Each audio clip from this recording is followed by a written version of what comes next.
এই নির্বাচনটা পিছায়নি বাস্তব কারণে পরিবেশ পরিস্থিতি ক্যাম্পাসের যথাযথ নির্বাচনের পক্ষে না থাকার কারণেই পিছিয়েছিল। অধিকাংশ ছাত্রছাত্রীরা চলে গেছিল ক্যাম্পাসে, তার প্রেক্ষিতে পিছিয়েছিল। আর দ্বিতীয়ত যে 16 তারিখ, এই যে সামনে যে 16 অক্টোবর যে নির্বাচনের ডেট নির্ধারিত হয়েছে, ইনশাল্লাহ এই ডেটেই নির্বাচন হবে। নির্বাচন কমিশন পুরোপুরি প্রস্তুত, সব কিছু আমাদের তৈরি রয়েছে। এখন বিশ্ববিদ্যালয় প্রশাসনও প্রস্তুত আমাদের সর্বোচ্চ সহযোগিতা দেওয়ার জন্যে। তো আমি আশা করছি যে 16 তারিখের যে নির্বাচন সেটা অনুষ্ঠিত হবে।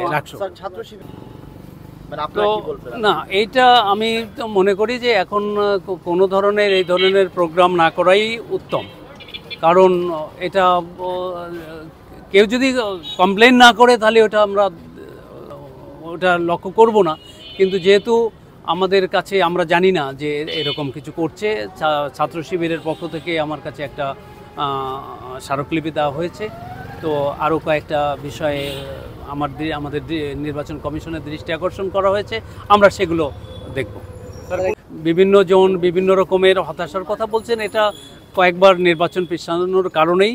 তো আমাদের প্রশাসন যে কারণগুলোর জন্যে ক্যাম্পাসে অস্থির অবস্থা তৈরি হচ্ছিল সেগুলো অ্যাড্রেস করছেন, কথা বলছেন, অনেক সমাধান হয়ে গেছে। কাজেই আমাদের আশঙ্কার আর কোনো কারণ নেই। বুঝতে পেরেছি, এটা তো স্বাভাবিক যে নির্বাচন কমিশনেরও যে বাজেট ছিল সে বাজেটের থেকে অতিরিক্ত বাজেট লাগবে এই নির্বাচন পিছানোর কারণে।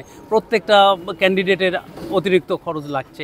তো আমরা আশাবাদী, আমরা আপনাদের মাধ্যমে সমস্ত প্রার্থী এবং ভোটারদেরকে নিশ্চিত করছি যে 16 তারিখ রাষ্ট্র নির্বাচন ইনশাল্লাহ অনুষ্ঠিত হবে।